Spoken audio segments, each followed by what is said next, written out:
people who've turned out tonight. Burnaby cares about home delivery service, am I right? Yeah, we care about actually having the mail being delivered to our homes. And there are many reasons for that we're going to get into with some of the speakers that we have tonight. But this is going to be a very simple, straightforward, old-style Burnaby, New Westminster Town Hall. We're going to have some speakers talk about the importance of postal services, where they're going to go to questions and comments from the audience. And we're going to wrap up. If anybody has any constituency issues they want to bring up, I'll be available afterwards, as I always am after public meetings, and we can sit down and talk about it afterwards. So the whole meeting should take about an hour and a quarter. And I must say, I am very pleased to announce that we are being live streamed by New West TV. That's newwest.tv. So people across Burnaby and New Westminster, and indeed across the Lower Mainland, and we've actually had some inquiries from back east. So right across Canada are listening in to Burnaby tonight. So thank you so much for coming out.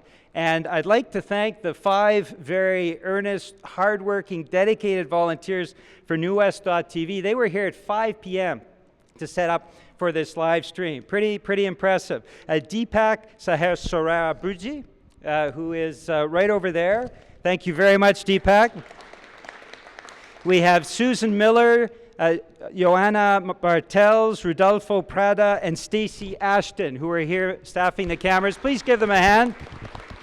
And we've got some terrific speakers that are going to speak in just a moment, but we also have a surprise guest who has just gotten back from Victoria, local MLA from Burnaby Deer Lake. Kathy Corrigan is here, so I'm going to ask Kathy to come up and say a few words.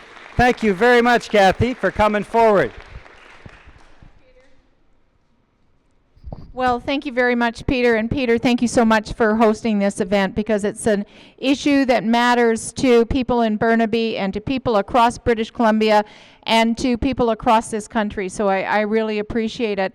You know, I don't understand how it is that people like Mr. Harper think that cutting postal services, how making people, particular seniors, more disconnected from their community, making it more difficult for people with disabilities to have contact with the world through their mail system, how that's making Canada a better place. So I want to thank you so much for doing this. I'm sure you're going to hear from lots of people today who are going to talk about the real impacts that these cuts and the reduction of service, the taking away the services that we've had for over 100 years, 135 years or so in this country, that we all rely on. We rely on the fact that we all believe together that it is important for us to be able to communicate with each other, and that we have a right to have letters and to have information come to our house. And so I thank you very much for raising this, Peter. And on behalf of the New Democrat official opposition in the province of British Columbia, thank you for doing it, and I bring greetings. Thank you so much. Thank you very much, Kathy.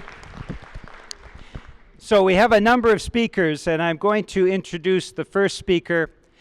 He is somebody that is well known across British Columbia, former president of the BC Federation of Labour for a number of years. He has been president of the Council of Seniors Organizations, COSCO, which represents seniors across BC, off and on for about 10 years. Just stepped down as past president. Please welcome Art Kuby.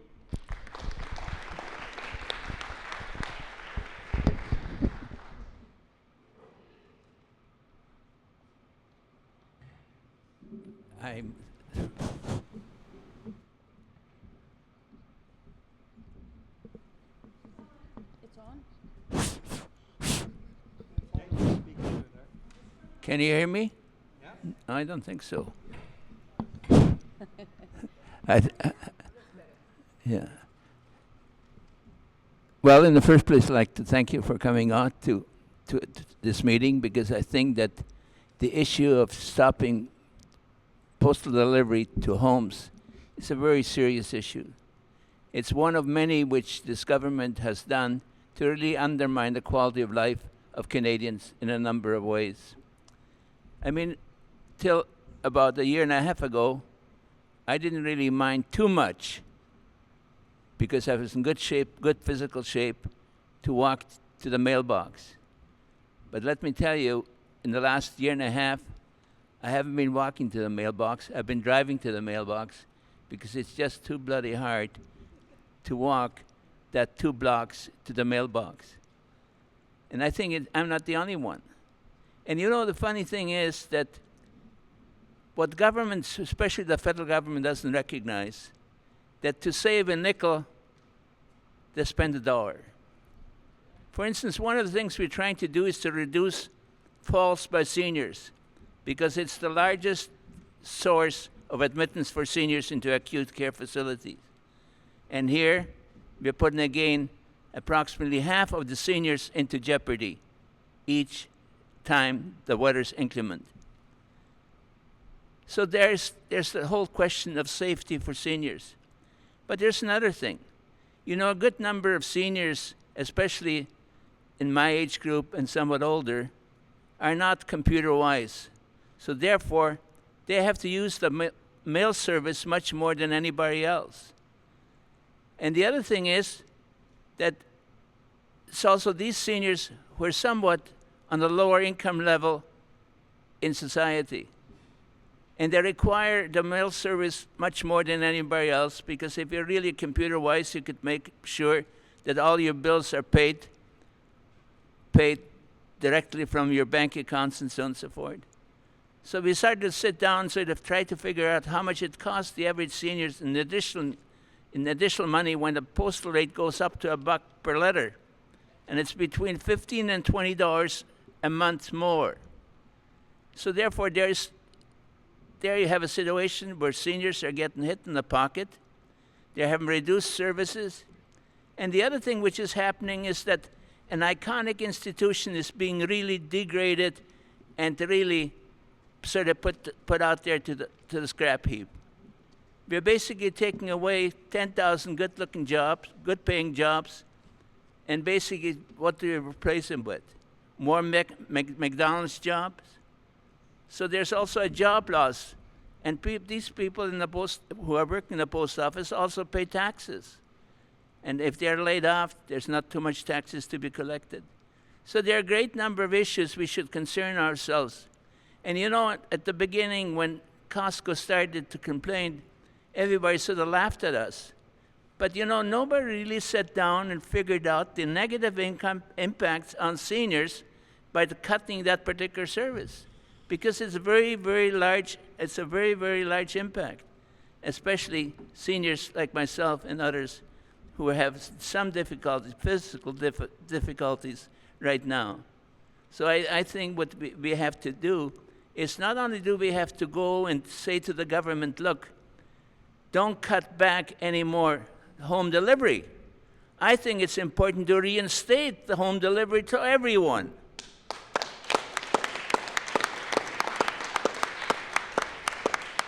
You know, the other sort of important things, I remember a good number of years ago, there were a number of things wrong with the post office. I remember when the post office tried to sort of run the post office like a sort of what you might call around the corner grocery store. And they said, well, workers in the post office have to work harder. They spend too much time in the washrooms. And you know what that silly post office management did? They introduced peepholes in the washrooms and in the toilets. Then the other thing is, we said, look, the letter carriers can do another positive sort of thing. And you know, we encouraged, I don't know if you recall, the letter carriers alert program. And there was contact made with people. You know, if the mail wasn't picked up for a period of time, or there were some newspapers, usually the letter carriers did something about it and helped people. In many instances, there were life-saving things which happened because as a result of it. And that sort of disappeared too. So my position is, let's stop mitigating our losses and let's start making gains, because as citizens we have certain rights, and these rights should be enshrined in terms of our quality of life. And I think the post office is an iconic situation, because let me tell you, one of the reasons the post office might have some difficulties, because the private sector has moved in there and creamed the thing, And the only thing the post office does is sort of get the remnants when there should be really the major communications contact between the people in this country. And we have to try to reinstate that sort of feeling of, because that's what the nation is all about. It's about to providing meaningful services to the people and improving their quality of life. And by doing what they're doing right now, they're really disassembling that particular thing. And I tell you, the sooner we get rid of that federal government, the better be off. And maybe we can reimburse some of the difficulties we have encountered in the last 10 bloody years. So folks, let's get out there and let's start swinging. Hear, hear. Hear, hear. All right, Art.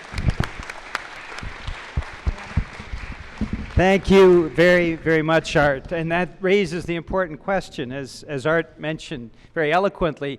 If we're seeing more slips and falls by seniors having to go blocks away to pick up their mail because they no longer have home delivery service, what kind of an impact is that going to have on our healthcare system?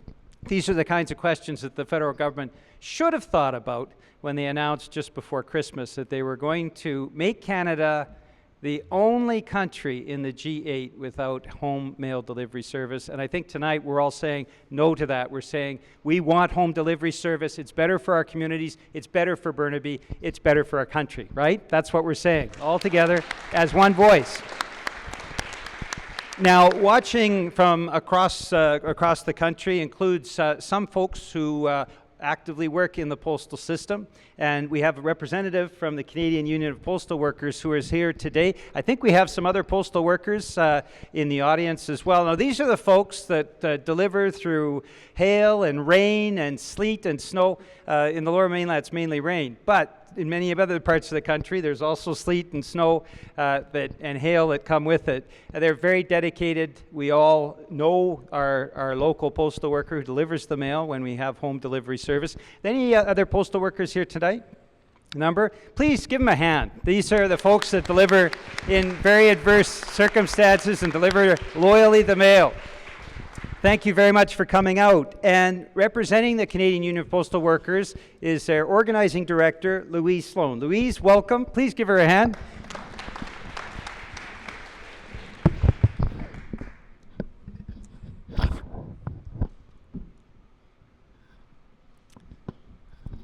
Good evening. Thanks for coming here. Can everybody hear me? Great. Canadians love their letter carrier. They love the service that is provided. Whatever the weather, Canadians know that their mail will be delivered. According to Canada Post's former CEO, Moya Green, we are the most trusted institution in the country. Letter carriers look out for the well-being of their communities. Our customers recognize us. We are not strangers in the community, and we care. I work in South Burnaby at the post office on Sussex, right by Metrotown, not too far away. Our letter carriers frequently go above and beyond in helping their customers. And now I'm talking about the people that work at that installation right there in South Burnaby. One of our female letter carriers was instrumental in helping to apprehend a pedophile. He was directly across the street from a school that she delivers to. She called on the authorities to help with a description and knocked on all of her customers' doors to alert them about the pedophile. The city of Burnaby later gave her an award. In another instance, a letter carrier was delivering to a house where a robbery was in progress. He scared that thief away and called the police and the customer. And in another instance, a letter carrier came across a woman, also in Burnaby, who was having difficulty climbing the stairs to her home. She was unable to talk to him, so he assisted her. He literally carried her up the stairs, and she was in the middle of having a stroke, and she was unable to talk to him, and he called an ambulance and stayed with her until such time as it arrived.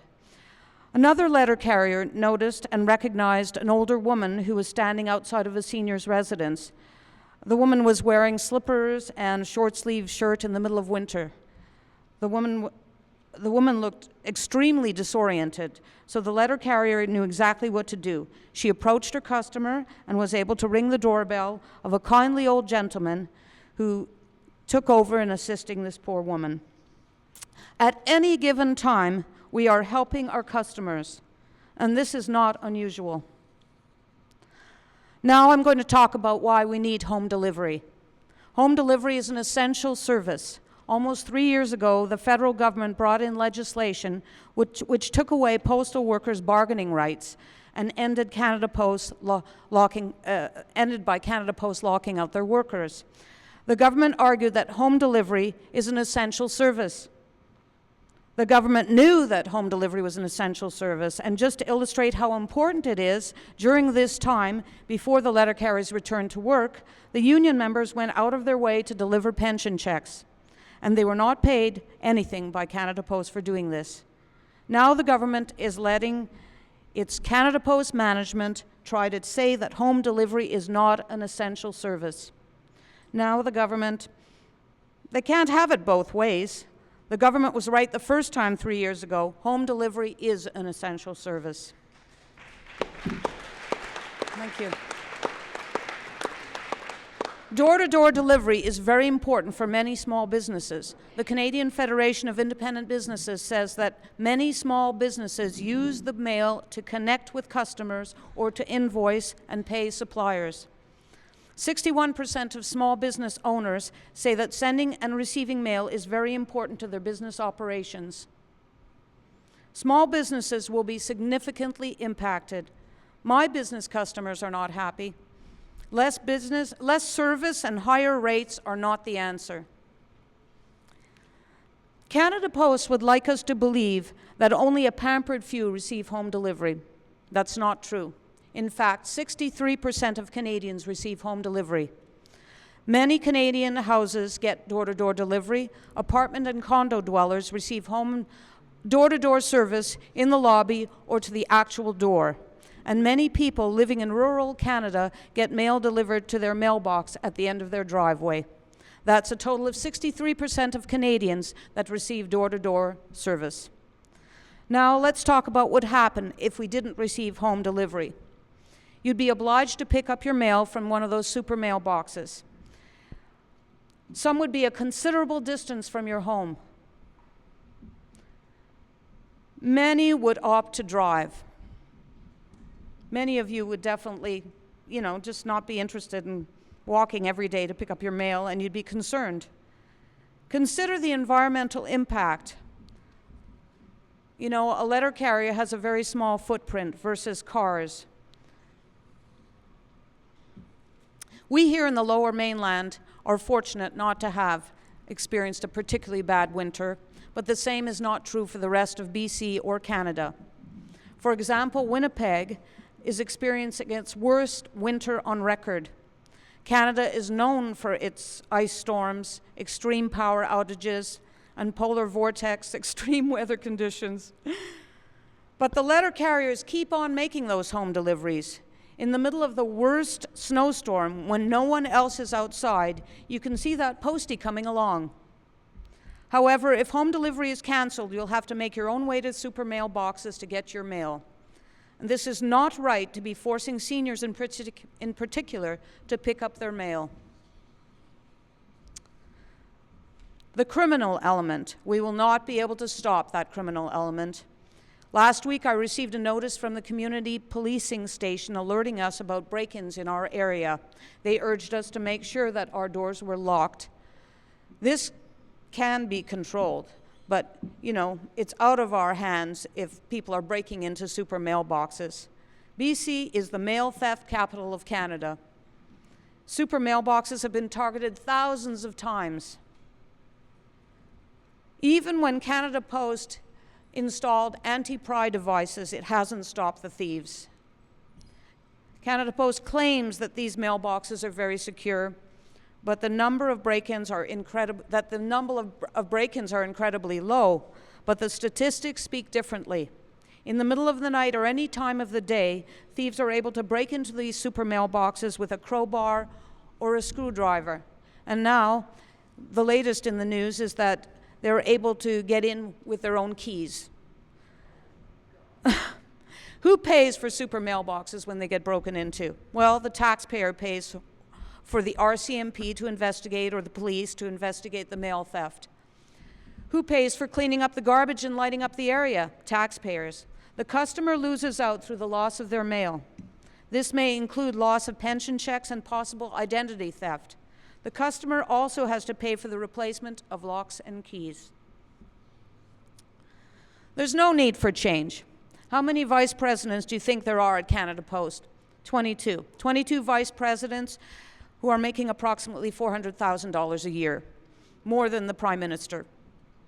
Canada Post is actually making a profit. The 2012 figures point to a profit of $92 million. If cuts are necessary, then it's not the service to you, the public, that needs to be cut. It's management costs that need to be cut. The CEO and 22 vice presidents of Canada Post have high salaries and substantial bonuses. So do many other managers. Canada Post is top-heavy with management and management costs. Cut those management costs, not service to the public.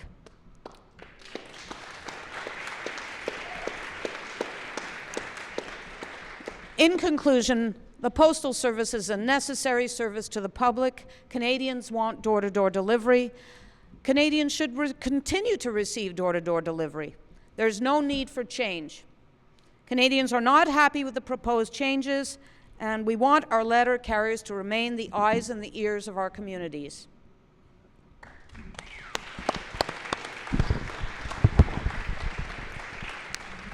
Thank you very much, Louise. And we stand united with the postal workers to make sure that we guarantee home delivery service.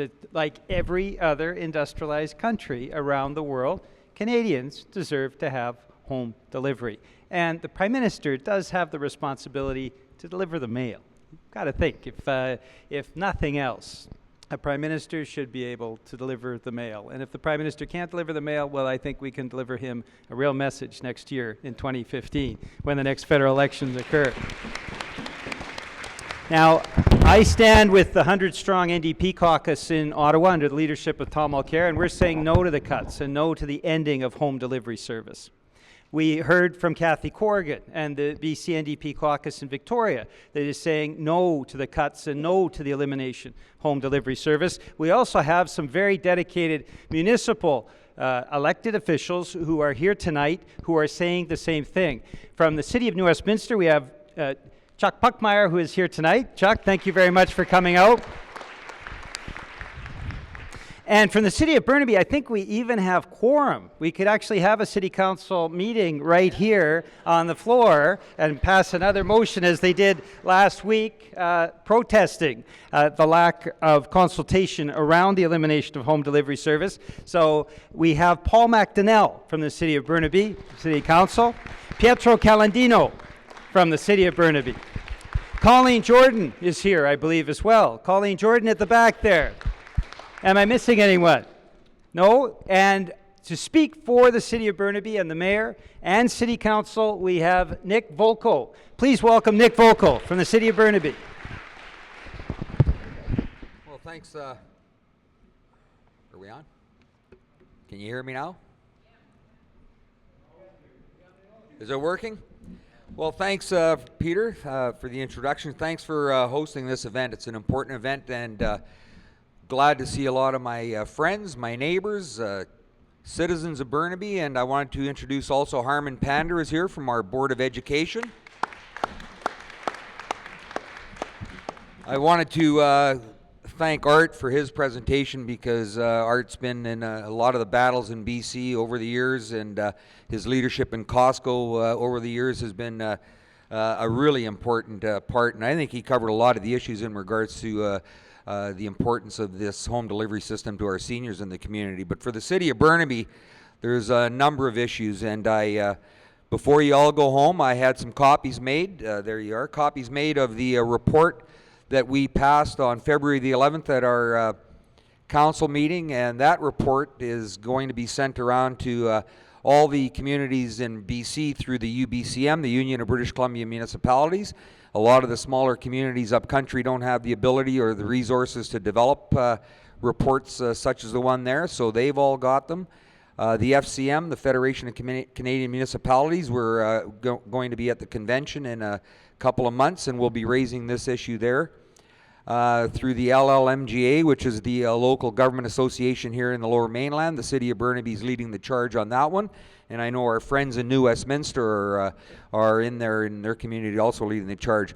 I just wanted to perhaps, and before I forget, those of you that are wondering where the mayor is, well, the mayor, unfortunately, there's, I don't know, some companies trying to drill a pipeline through our community, and so there's all types of issues that all of us on council have to be at, and I think those of you that know our mayor, is he's out there fighting the pipeline company. So if it's not the federal government screwing us around on our postal delivery, it's on pipelines, it's on cutting healthcare costs, it's on cutting out their percentage of what they want to pay, so we're going to be leading the charge. But today I just wanted to read, perhaps for those that are viewing at home and across the country, the recommendations that the City of Burnaby made in our report.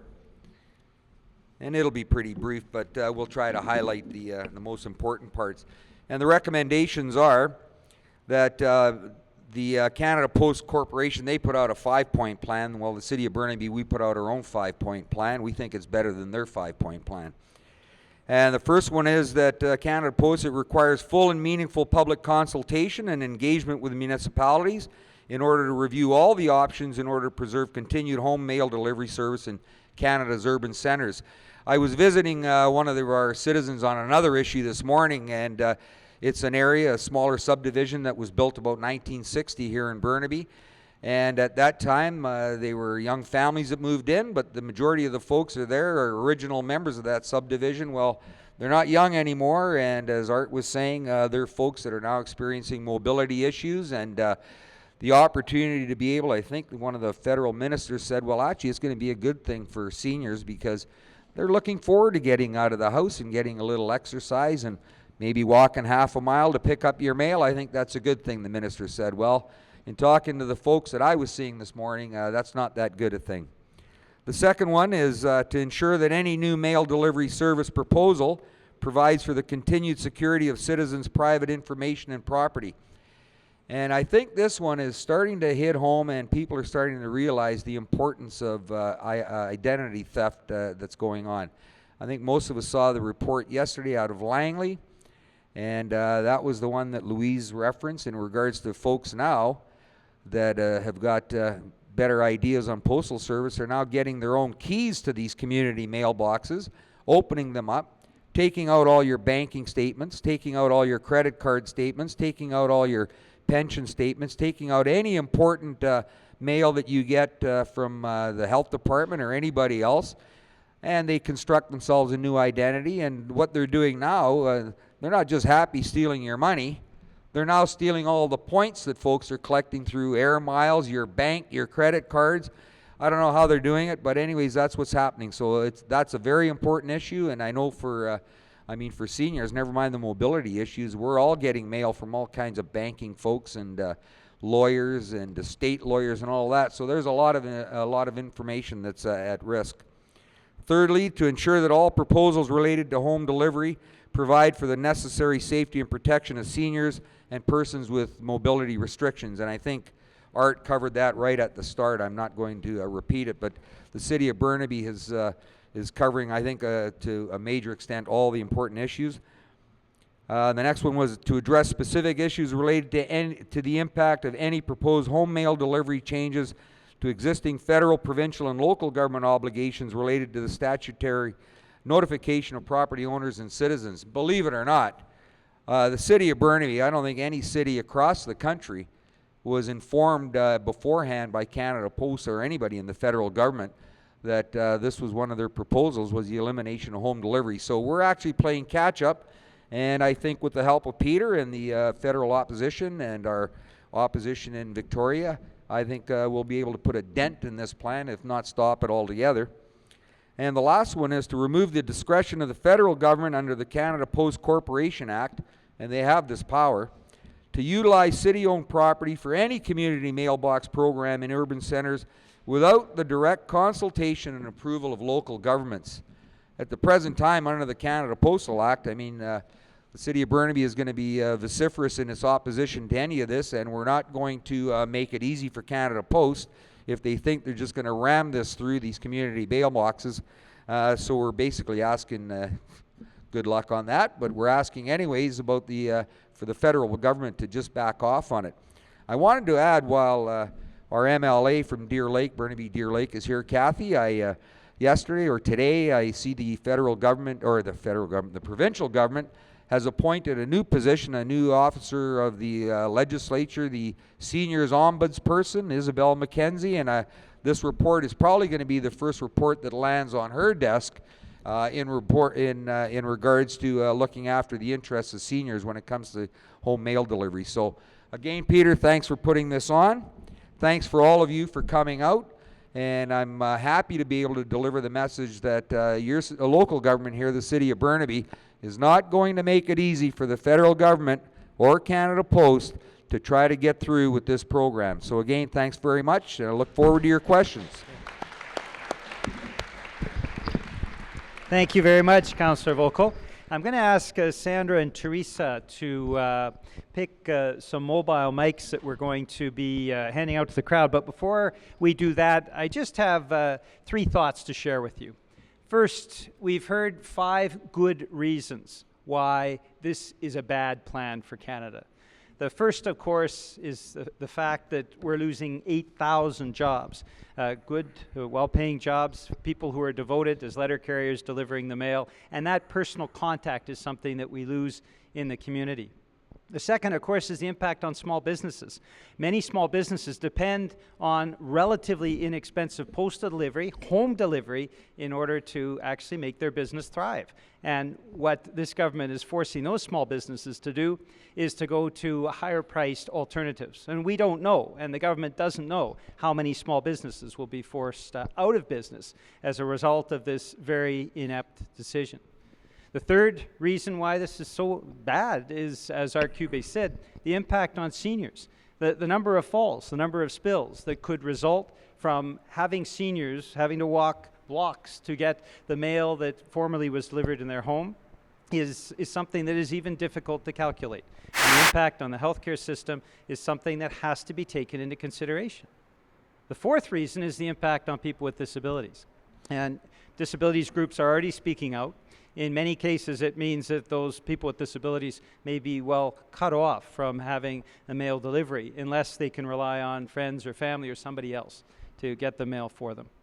And the fifth and compelling reason, as Louise mentioned, is the skyrocketing number of thefts that result from these so-called super boxes that are simply not secure. Access to Information tells us that last year in British Columbia, there were over 5,000 break-ins of super boxes. You extrapolate that across the country, we're talking about tens of thousands of super boxes that are broken into. As Nick pointed out, we're talking about identity theft that is happening on a widespread basis. And many criminals consider super boxes a candy store for them.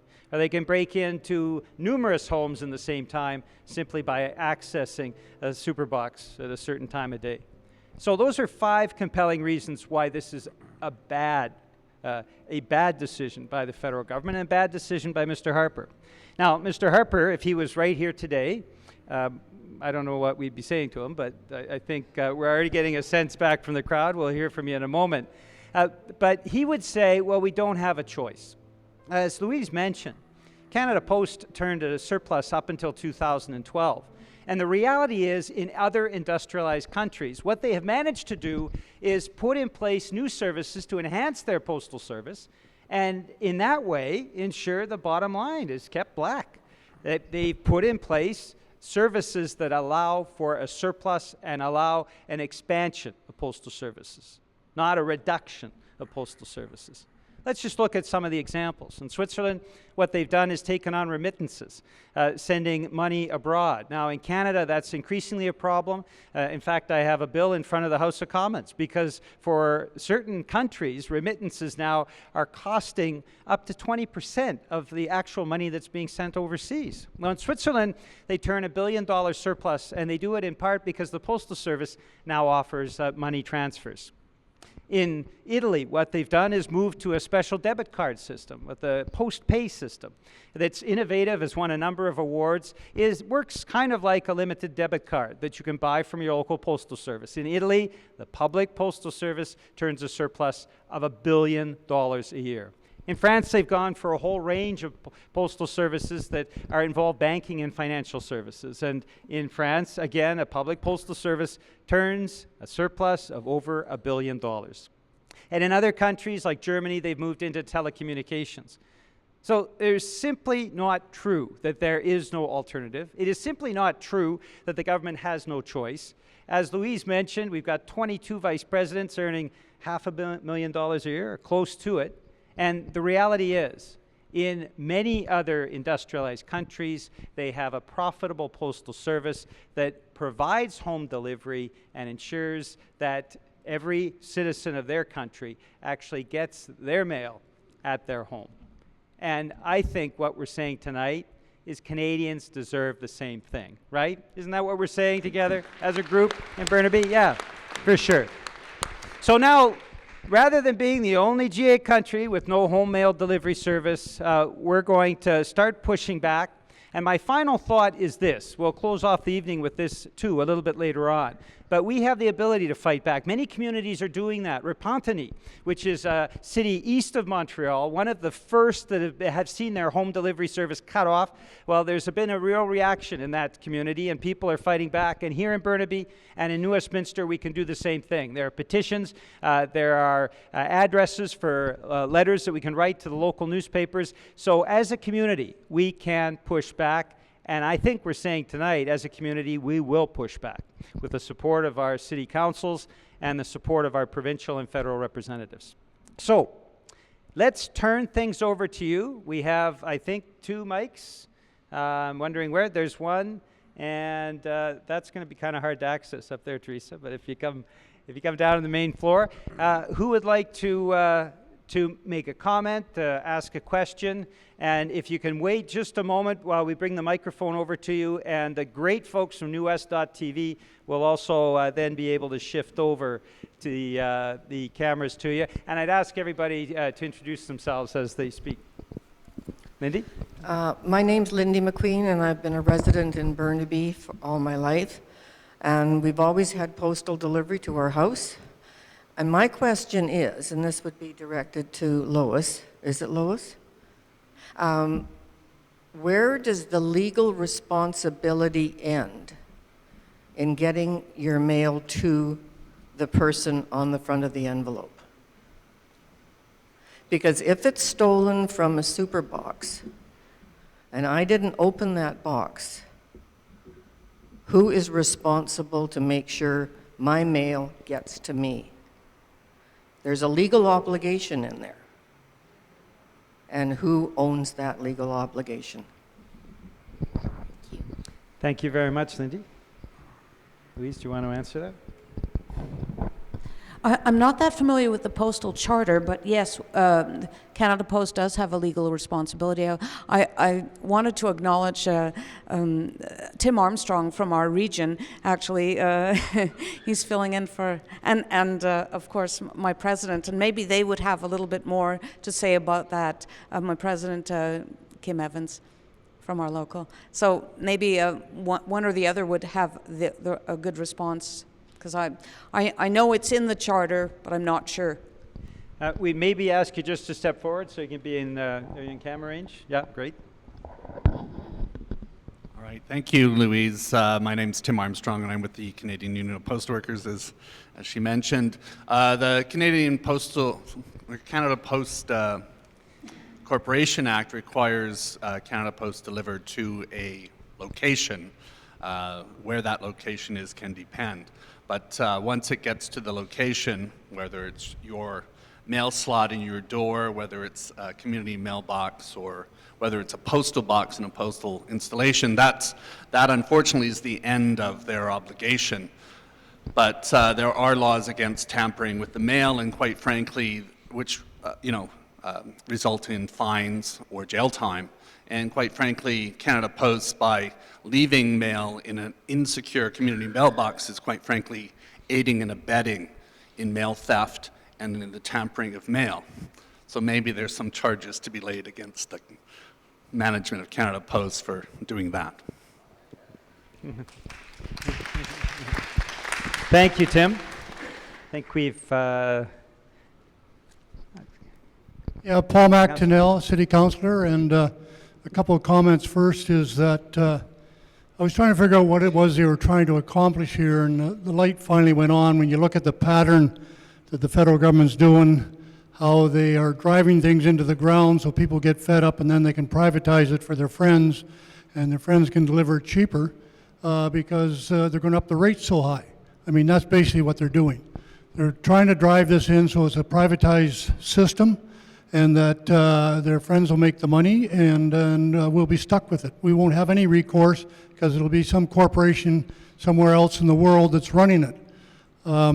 We see it even in the provincial, and what triggered my mind to say a little bit on that was when Art was talking, and rightfully so. With seniors, we know the mobility is not as flexible as it used to be and the trouble getting around, and one of the leading causes is falls. And now the provincial government, through the ambulance service, has downgraded 74 different types of calls. Instead of emergency coming, they're just going to come routine. And one of those calls happens to be falls, unknown injury.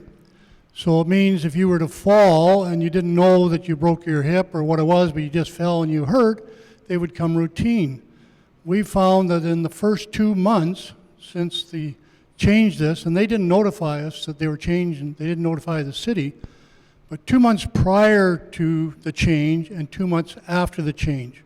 2 months prior to the change, the fire department would be on scene and wait an average of about 6 minutes and 28 seconds for an ambulance to arrive. After the 2 months after, they found that it was 9 minutes and 58 seconds.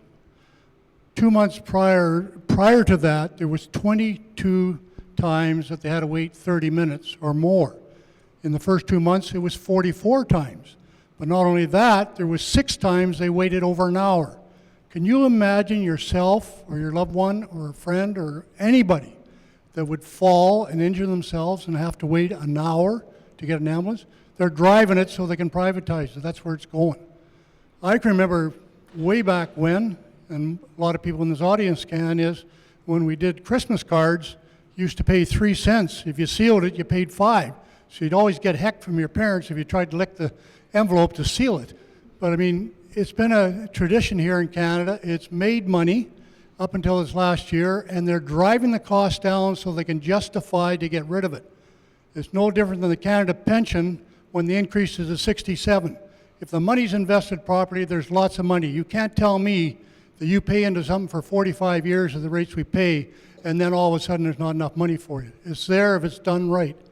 What they don't realize that every time a worker's not working, they can't spend money. When we look at the housing program, every dollar spent on housing generates $12 in the community for everything that's needed. If they took some Canada pension money, if they took some of the postal money and invested in things like that, they would have giant surpluses, I guarantee it. And I remember way back in 1958, there was a fellow in Vancouver, and his name escapes me right now. He was a bit of a comedian, show person, I forget what it was. And it was at the corner of Granville and Georgia. And he hung by a rope upside down, dipped his head into a pail of paint, and he smeared it on the thing to do a hair art, and then walked through it, and the footsteps were to say, "Follow John." Does anybody remember what that meant? John Diefenbaker was running for the Conservative as for the Prime Minister of Canada, and has swept right across the country. And I think tonight we should start again. I don't have the hair long enough, but you do, Peter. We'll dip you in the pail, and then we can say, "Follow Peter to Ottawa to get this damn mail back where it belongs." Thank you, Paul. I'll think about that. Thanks very much. Please, Chuck. Well, I didn't want to really follow another politician, but I didn't realize there weren't any other hands up yet. But look at, the Mr. McDonnell, Councillor McDonnell, said it exactly. This is what's going on. It's happening all across this country. It happened with BC Hydro. You're seeing private companies got involved. Our rates are skyrocketing. We're having to pay these private companies $1 billion a year. We have literally destroyed our electric utility system. We just saw it with MMBC, with your garbage. Cities where the governments were given a consortium of, they call it a non-profit, but it's a huge profit, They're going to charge you whenever you buy a product. They're going to charge you a return fee on that. If you throw that thing in the wrong garbage, the city ends up getting fined for having trucks with more than 6% contamination. Here's a group of companies. Walmart, I think, is one of them, and Tim Hortons, and there's some really big players across Canada. They own your garbage now, and they can jack up those prices whenever they want. And this is happening all across the country. It's not privatization because there's not cooperation. There's not a free market. We can't buy electricity on the open market for about $20 a gigawatt hour. We have to buy it from a private producer for $125 a gigawatt hour. This is privatization, and this is exactly what's going to happen with Canada Post. They're going to destroy the postal system. Some of you seniors that may have a little bit more saved up than other people, a company's going to come knocking on your door and say, hey, you know what? Sign here and I can start delivering you your mail to you. It'll be about $50 a month, but you won't have to go out in the cold. And that's why they're raising the price. That's why they're destroying the system. And they're not going to open up to the free market. They're going to give it to some of their friends to run. So we have to speak out. We have to stop the privatization of our country by these large corporations. Thank you. Thank you, Chuck. Who's next? Just raise your hand if you'd like the mic. Okay, one at the back, one at the front. Hi, my name is Marilyn Stainer, and we're from South Burnaby. We've been living here for about 26 years. It's really hard. Like, everybody says we can't cancel anything. We need money for this. We need money for that, whether it's education, medical, postal. That money all comes out of one pot, which we're all putting into. My suggestion for the postal, I like having home delivery. We don't get nearly the mail that we used to get, but can we maybe just deliver 2 or 3 times a week, maybe every other day? Well, thank you, Vera. Thank you for your question. And as I mentioned earlier, every other industrialized country actually has home service delivery 5 days a week. In fact, in some cases, it's 6 days a week. But the reason they've been able to do that is because they have in place management around their public postal systems that have expanded services, that have used the network that exists of postal units to expand the services, and those services help to pay for and subsidize the home delivery service. So the countries that I just mentioned, Italy, Switzerland, France, you can look at New Zealand, the United Kingdom, and Germany, in the United States, in China, we're seeing the development of other services that help to provide that service of home mail delivery. So I appreciate your comment. I guess the question is, why is Canada the only major industrialized country to go down this route? Other countries, their public postal systems have expanded services in order to guarantee home service delivery. And the economic impacts go far beyond the fact that we get home service delivery. It also benefits small businesses. And as a result of that, it helps the whole economy prosper, which is why other industrialized countries put a priority around home service delivery. Thank you very much for your question. I think we have another right up here. Pietro? Hello.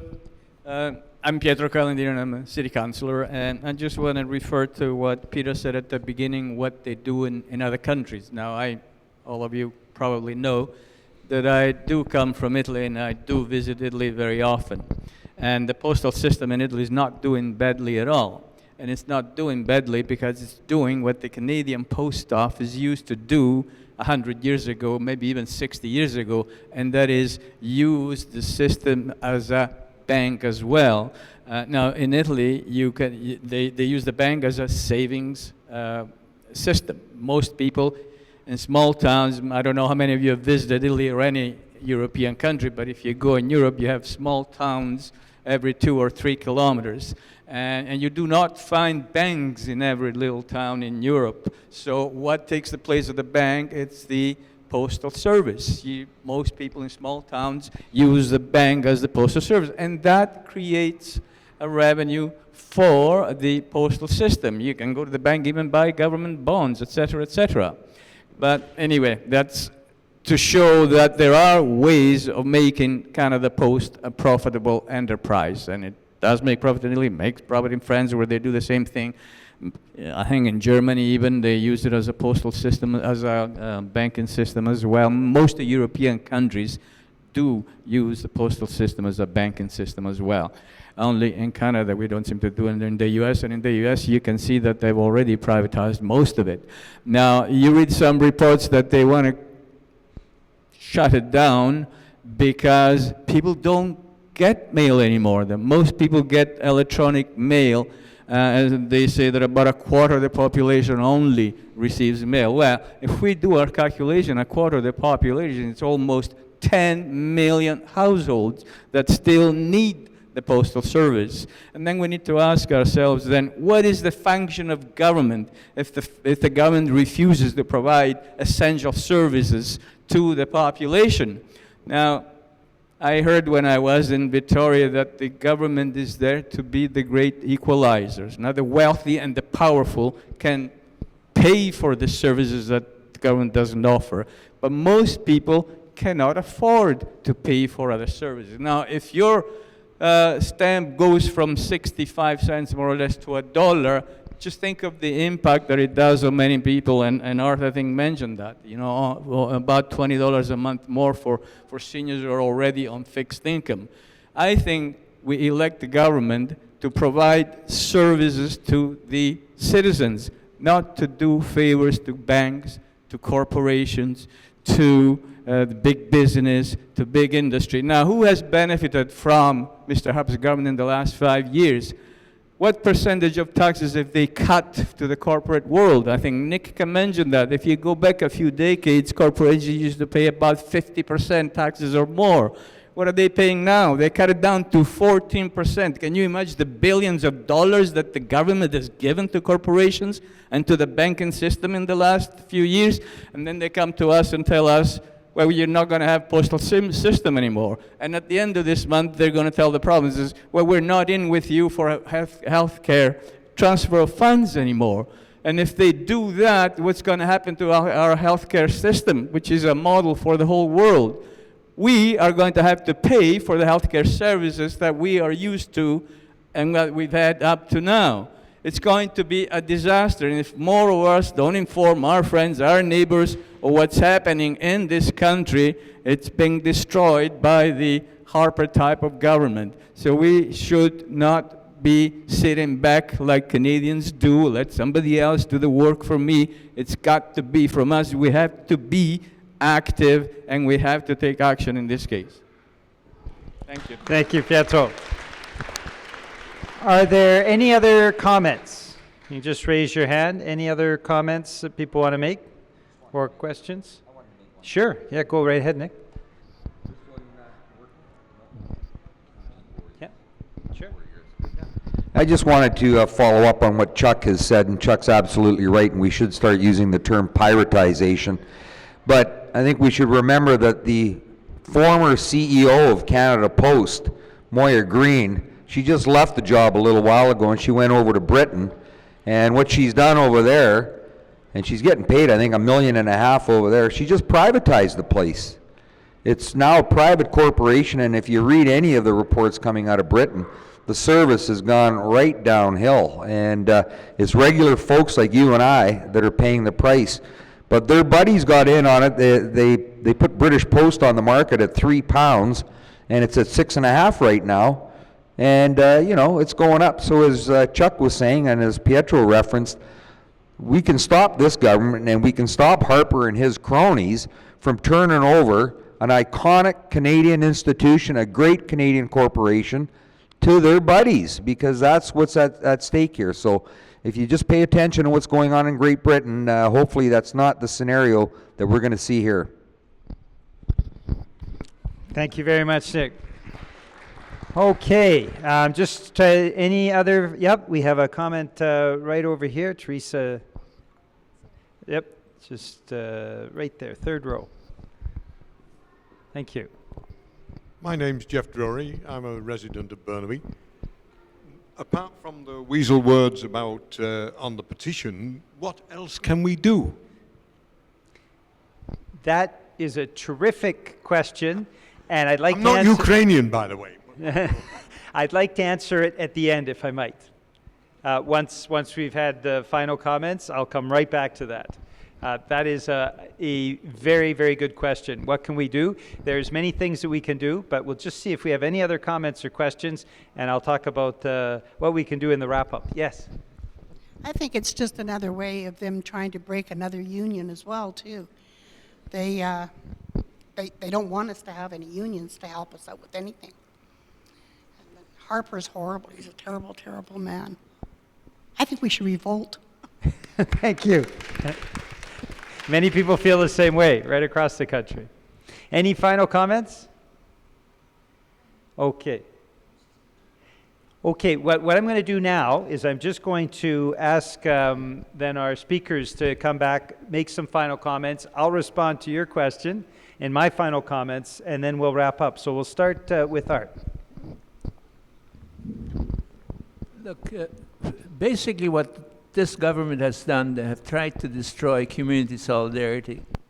I mean, we don't, maybe here in the larger centers, we don't feel it as much because there are a great number of variety of services available to us. But look what has happened in the small towns, in the prairies. What was the first thing to go? The federal building. The next thing which went was the post office. All these sort of things which are necessary to be part of a community, where people meet, where people can talk to each other, where people can effectively communicate. And as I said earlier, look, what did the post office has had in the past is they had universal control over the area of communication. That's been taken away. Right now, look at, what do you see? You see all the big carriers which are handling mail, which are handling parcels, and which are doing basically communications which were at one time the preserve of the post office. And they have really taken the gravy out of the thing, and so what the post office has left to a great extent is to sort of pick up the little pieces. But the big money in terms of the communication system has really been lost by the post office and really turned over to the private sector. Thank you very much, Art. Louise. Hello. I just wanted to point out that we have an existing infrastructure, and that we used to have, up until 1968, there were banks that were connected, that were right inside of the post office. And so those structures are there. It would, we wouldn't be expanding, but we would be creating more money to go around, and we could continue to keep our post office very functional with the help of the banks. And just to let you know, at one point, the post office recently had a study, a banking study, which they suppressed. And through access of information, they did find out that there was an 800-page study plus done by Canada Post. And although when it came out, there was only 100 pages, they suppressed the rest, but you could still tell that this was a doable thing. And not only here, but also in the United States. They came out saying that was a very doable thing as well. And this is recent. So I think that, they're not completely honest with us about what their intentions are at Canada Post. And let's just look at this. Private courier versus your letter carrier. Who would you rather have? Somebody that you know and trust, who comes to your door, you've seen them for years. It is a tradition, Whereas, some little kids, older people, that are in the community. I know that this letter carrier just told me the other day, who works in North Van, he said to me, those little kids know me. They're at the school, or, it's just, we're part of the communities. And that's so important that we maintain letter carriers and we maintain that link that we have. Thank you. Thank you, Louise. Nick. Well, thanks, Peter. Thanks again for putting on this forum. Thanks to all of you for coming out. I just want to reassure those of you in the audience that are citizens of Burnaby that your city council will be fighting this tooth and nail.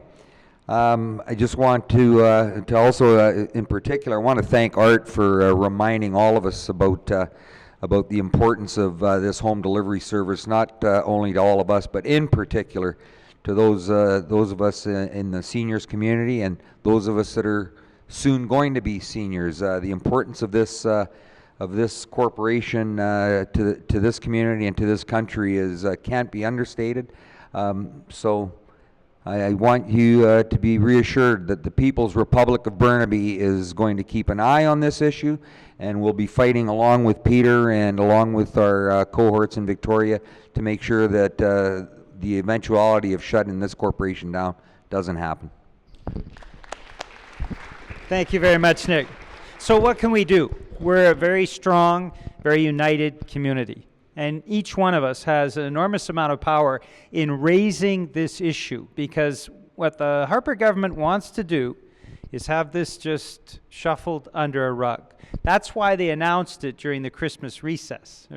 They shut down Parliament, and the next day is when they made this announcement. What that tells all of us is that they know the impact of this. They know that if citizens start to react, start to write letters to the local newspaper, start to sign petitions, that will start to create a snowball effect that the government will not be able to back away from. They made a real miscalculation in saying over the next 5 years they're eliminating home delivery service, and we're going to only tell the communities a few months before we eliminate home delivery. We don't know if Burnaby's next. Burnaby might be next month. We don't know. It might be next year. But the reality is, there is a federal election that is going to intervene before they have completed their plan to shut down home delivery service across Canada. And I think in that federal election, October 19th, 2015, please mark it in your calendar if you haven't already, that will be the date when Canadians from coast to coast to coast will say to the Harper government, you've said no to home delivery, we're going to say no to you. And that is going to change this situation. So we have the ability now to start signing petitions. I know a number of you signed tonight, but I'd ask you to go a step further. Take a petition home with you. Talk to your colleagues, talk to your neighbors, talk to your family, talk to your friends. Get them to sign it and then send it back. It's postal free. There's no stamp necessary. You mail it to my office and we will raise it in the House of Commons. Every 25 signatures we get, we can raise it in the House of Commons. We got a 1-minute speech. And NDP MPs from across Canada are doing that now, circulating petitions in their community. Also, we've got good local newspapers, Burnaby Now, the Royal City Record, the Burnaby News Leader, the New Westminster News Leader, and a whole host of other publications that are available locally. We can write to those publications, including the Vancouver Sun and the Vancouver Province, and we've got the email addresses as well on a sheet that Sandra has at her table. So we can start writing letters, we can start getting petitions out there, we can raise a ruckus, and do that in a way that makes this painful every day for the government. That's the ability we have. Open line programs, talking to family and friends, getting the word out there.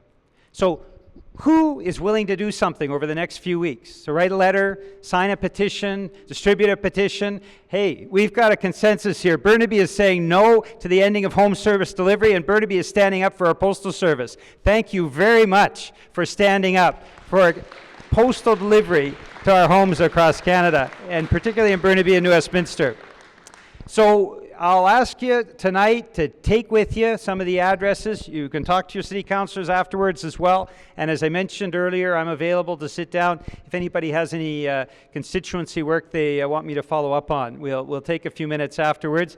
It's been a little over an hour. We said it would take about an hour and a bit. So I'm going to conclude the evening by asking you to take something home with you, including a petition or the email addresses of the local newspapers. And I'd also like to say some thank yous. First off to our speakers, Art Kuby, Louise Sloan, Nick Volko. Thank you very much for coming and speaking and standing up tonight. I'd also like to say a big thank you to Sandra Bell and Teresa Ho from my constituency office who organized this evening. And the terrific folks from New West TV. What an initiative. We're broadcasting across the country because of them. Thank you very much to Deepak and all his team for coming out. And finally, a big thank you to each and every one of you. You're standing up for something fundamental to Canada.